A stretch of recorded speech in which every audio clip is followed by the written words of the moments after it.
अस्सलाम वालेकुम students, I hope आप सब ठीक होंगे। आज हमने पढ़ना है class 10 chapter number 1। Chapter number 1 हमारा कंप्लीट हो गया था, सारे टॉपिक कंप्लीट हो गए थे। नेक्स्ट है हमारी चैप्टर नंबर 1 की एक्सरसाइज। आज हम चैप्टर नंबर 1 की एक्सरसाइज के एमसीक्यूज और शॉर्ट क्वेश्चन सॉल्व करेंगे। तो स्टार्ट करते हैं। सबसे पहले एमसीक्यूज है।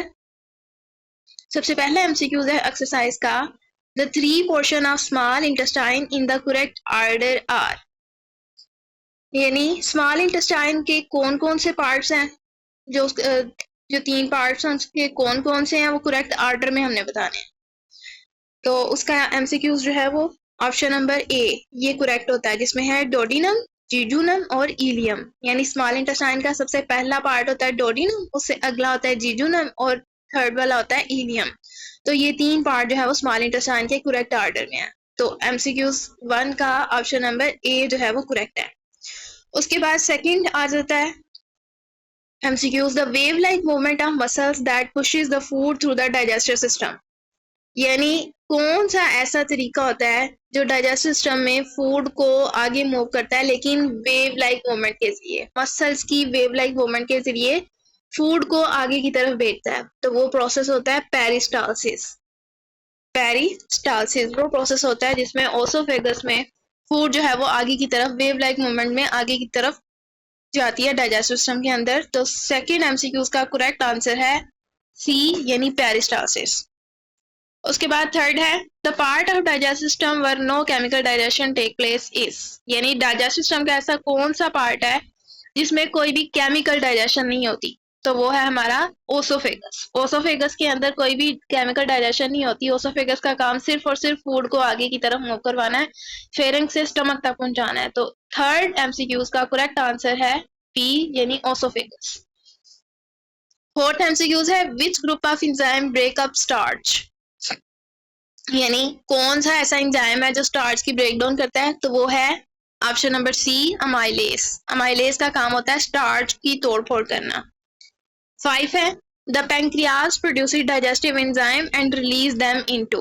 यानी पैंक्रियाज जो है डाइजेस्टिव सिस्टम के अंदर बहुत से डाइजेस्टिव एंजाइम पैदा करता है और उसको प्रोड्यूस करने के बाद कहाँ पे बेचता है, ये बेचता है डोडिनम के अंदर। स्मॉल इंटेस्टाइन के सबसे पहले पार्ट के अंदर डोडिनम के अंदर पैंक्रियाज अपने डाइजेस्टिव एंजाइम्स क्रिएट करता है। तो ऑप्शन जो आपका है 5 वाला एमसीक्यूज, उसका करेक्ट आंसर है डी यानी डोडिनम। उसके बाद 6 है, in stomach pepsinogen is converted into pepsin by the action of. यानी स्टमक के अंदर पेप्सिन जो है, पेप्सिनोजन, ये पेप्सिन के अंदर कन्वर्ट इसको कौन करता है। तो वो करता है HCl यानी हाइड्रोक्लोरिक एसिड। तो एमसीक्यूज नंबर 6 का करेक्ट आंसर है सी यानी HCl। उसके बाद 7 है, in which part are the carbohydrate lipids and protein digested. यानी कौन सा ऐसा डाइजेस्ट सिस्टम के अंदर कौन सा ऐसा पार्ट है जिसके अंदर कार्बोहाइड्रेट, लिपिड्स और प्रोटीन तीनों की डाइजेशन होती है, यानी तीनों की तोड़फोड़ होती है। तो वो है स्मॉल इंटेस्टाइन। यानी हमारे डाइजेस्ट सिस्टम का स्मॉल इंटेस्टाइन के अंदर कार्बोहाइड्रेट, लिपिड्स और प्रोटीन की डाइजेशन होती है। तो इस तरह से कम्प्लीटली जो है वो फूड डाइजेस्ट हो जाती है। तो ऑप्शन नंबर 7 का करेक्ट आंसर है स्मॉल इंटेस्टाइन। उसके बाद एमसीक्यू नंबर 8 है, the enzyme trypsin is found in. जो एंजाइम है ट्रिप्सिन कहाँ पे पाया जाता है, ये पाया जाता है पैंक्रियाटिक जूस के अंदर।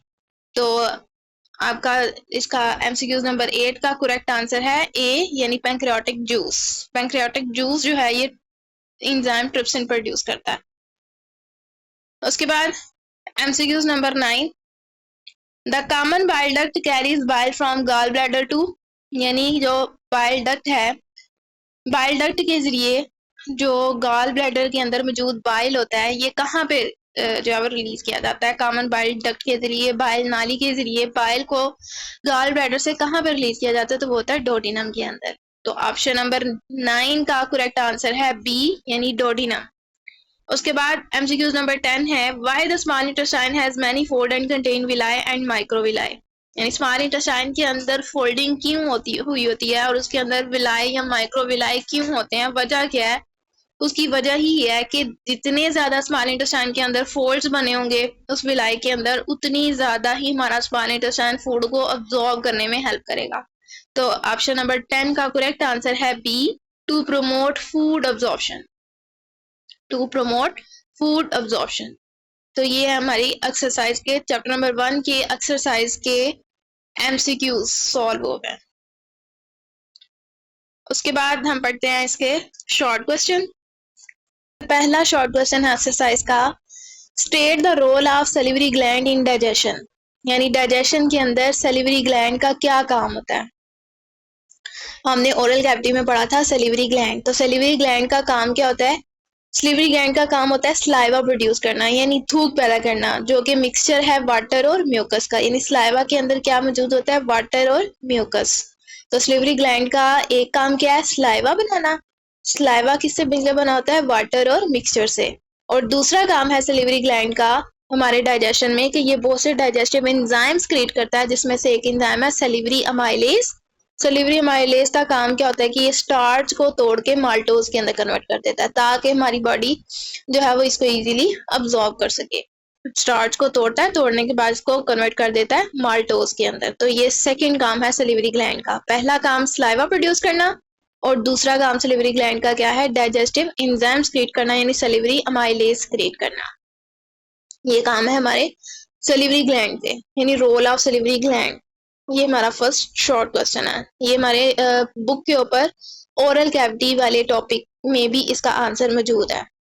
उसके बाद सेकंड है, what do the term swallowing and peristalsis mean, यानी स्वॉलोइंग किसे कहते हैं और पेरिस्टालसिस किसे कहते हैं। ये भी हमारे जो स्वॉलोइंग है ये ओरल कैविटी के लास्ट पे हमारी बुक के ऊपर इसका आंसर दिया हुआ है, और पेरिस्टालसिस जो है वो ओसोफेगस वाले टॉपिक में इसका आंसर दिया हुआ है।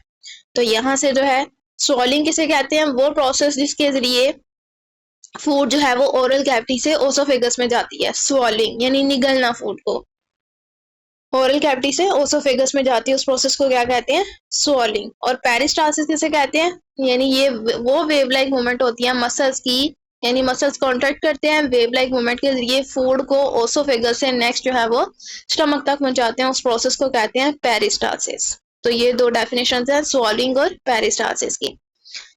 उसके बाद थर्ड है, what are the function of HCl in gastric juice, यानी स्टमक के अंदर जब गैस्ट्रिक जूस बनता है तो उसके अंदर HCl का क्या काम होता है हमारे स्टमक के अंदर।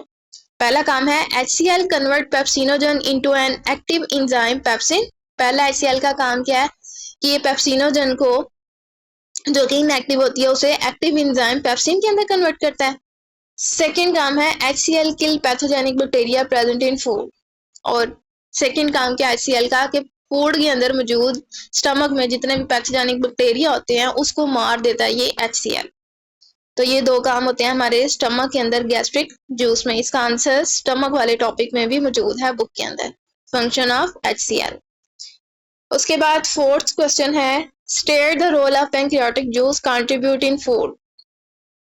पैंक्रियाटिक जूस का क्या काम है फूड में, role of pancreatic juice.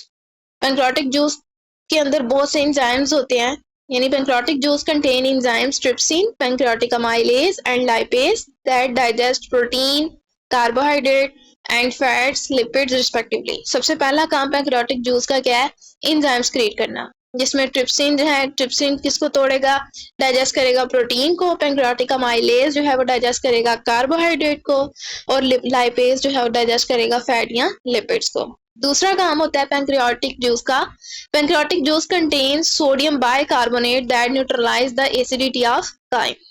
Second काम है इसका पैंक्रियाटिक जूस का कि ये इसके अंदर मौजूद होती है सोडियम बाइकार्बोनेट, जिसका काम क्या होता है कि ये हमारे स्टमक के अंदर काइम की एसिडिटी को न्यूट्रलाइज करता है, मेंटेन करता है। यानी जो खाना हजम हो चुका है, उसकी ब्रेकडाउन हो चुकी है, वो काइम बन चुका है लिक्विड फॉर्म के अंदर, अब उस खाने के अंदर उसकी तदाबियत को, एसिडिटी को मेंटेन करना काम होता है पैंक्रियाटिक जूस का।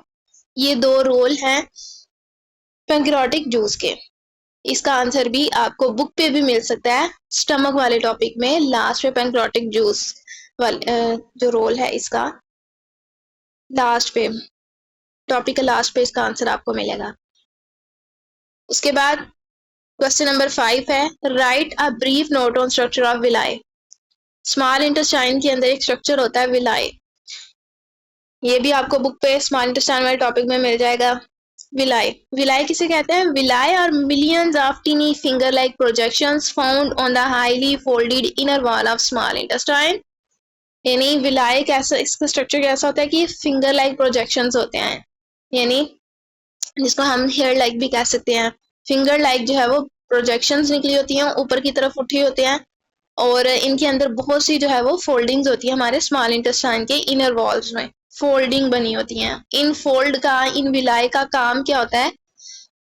These folds and villi provide a large surface area for the absorption of food, यानी फूड की अब्जॉर्प्शन हो सके। ये जो विलाए हैं या फोल्ड हैं, ये स्मॉल इंटेस्टाइन को सरफेस एरिया प्रोवाइड करते हैं ताकि ज्यादा अमाउंट में फूड जो है वो अब्जॉर्ब की जा सके।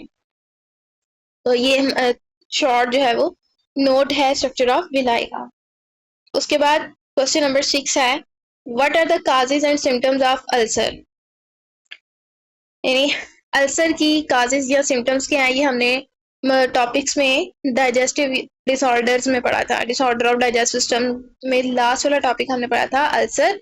अल्सर की काजेज बतानी है हमने और सिम्टम्स बतानी है। यानी अल्सर की सिम्टम्स क्या है, कैसे पता चलेगा कि अल्सर जो है वो है? बर्निंग स्टमक पेन सिम्टम्स हैं। बर्निंग स्टमक पेन यानी मैदे में बहुत ज्यादा दर्द होगी, जलन होगी। Rush of saliva after regurgitation, यानी जब हम गरारे करेंगे तो जो थूक होगी बहुत ज्यादा जो है वो आएगी। उसके बाद लॉस ऑफ एपिटाइट, भूख कम लगेगी। वेट लॉस, वजन कम होगा। एंड ब्लड वॉमिटिंग, और खून की जो है वो उल्टियाँ आएंगी। ये सिम्टम्स हैं अल्सर की। अगर ये सारी अलामत पाई जाती हैं तो इसका मतलब है कि अल्सर है। उसके बाद काजेज क्या है, इसकी वजह क्या है, ये किस वजह से अल्सर होता है? ये होता है इन्फेक्शन की वजह से, और वो इन्फेक्शन होता है एक बैक्टीरिया, एच पाइलोरी बैक्टीरिया होता है, यानी हेलिकोबैक्टर पाइलोरी बैक्टीरिया होता है। हेलिकोबैक्टर पाइलोरी बैक्टीरिया की वजह से ये इन्फेक्शन होता है। काजेज हैं, infection due to helicobacter pylori bacteria, long term use of non steroidal anti inflammatory drugs यानी एनसाइड्स, एक्सेसिव अल्कोहल कंजप्शन, यानी अगर बहुत ज्यादा अल्कोहल कोई बंदा जो है वो कंज्यूम करता है तो उससे भी इन्फेक्शन हो सकता है, अल्सर हो सकता है। Smoking, stress are the causes of ulcer, ये काजेज हैं किसकी? अल्सर की। तो ये हमारे एक्सरसाइज के शॉर्ट क्वेश्चन थे 6। ये सारे हमें आपको जो है ना बुक के ऊपर भी मिल जाएंगे, और यहाँ से भी आप इजीली जो है वो याद कर सकते हैं। ये सारे हमने पहले पिछले टॉपिक्स में सारे डिस्कस किए हुए हैं, डिटेल्स हैं। तो ये आपने 6 शॉर्ट क्वेश्चन और एमसीक्यूज जो है वो कर लेने हैं यहाँ से। उम्मीद है आपको समझ आ गई होगी। अगर आपको वीडियो अच्छी लगी हो तो इसे लाइक करें, सब्सक्राइब करें और शेयर करें। शुक्रिया।